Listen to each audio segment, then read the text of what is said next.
আসসালামু আলাইকুম ওয়া রাহমাতুল্লাহি ওয়া বারাকাতুহু। আজকে আমরা কিছু প্রচলিত কুসংস্কারের মধ্য থেকে একটা কুসংস্কার নিয়ে আলোচনা করব ইনশাআল্লাহ।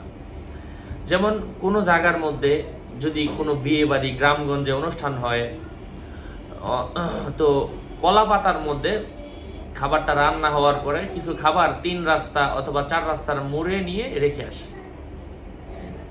তো এখান থেকে এটা আসলে এক ধরনের কুসংস্কার, প্রচলিত ভুল ধারণা।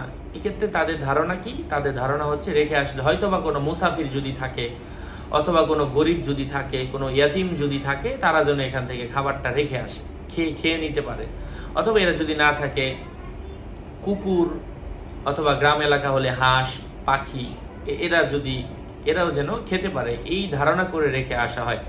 এটা একটা ভালো ধারণা, আপনারা রেখে আসলেন। কিন্তু এখানে রাখার মাধ্যমে যদি নির্ধারিত কোনো জায়গা থাকে সেক্ষেত্রে আপনি রেখে আসেন। নির্ধারিত জায়গা যদি না থাকে তো সেক্ষেত্রে এটা কেমন? আপনি রাস্তার মধ্যে রেখে আসলেন, কোনো টেবিলে দিয়ে আসলেন। কার খাবার কে খাবে? সাধারণ মানুষ অনেকের অভাব থাকতে পারে, সে হতে পারে যে ভাবলো কেউ রেখে গেছে খাবারটা, সে খাওয়ার জন্য সে খেলো না, খাবারটা তো এক্ষেত্রে অপচয় হলো।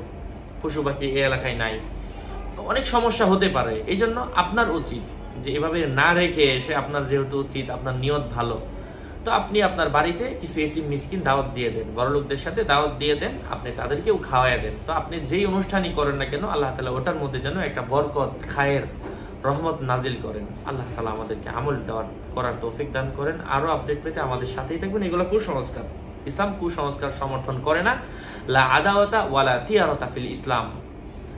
আরো আপডেট পেতে সাথেই থাকবেন। ভেরিফাইড চ্যানেলের ডিসক্রিপশন বক্সে ক্লিক করলে পেজ এবং আইডির লিংক আসবে। এর বাইরে অন্য কোনো পেজ নাই। আসসালামু আলাইকুম ওয়া রাহমাতুল্লাহি ওয়া বারাকাতুহু।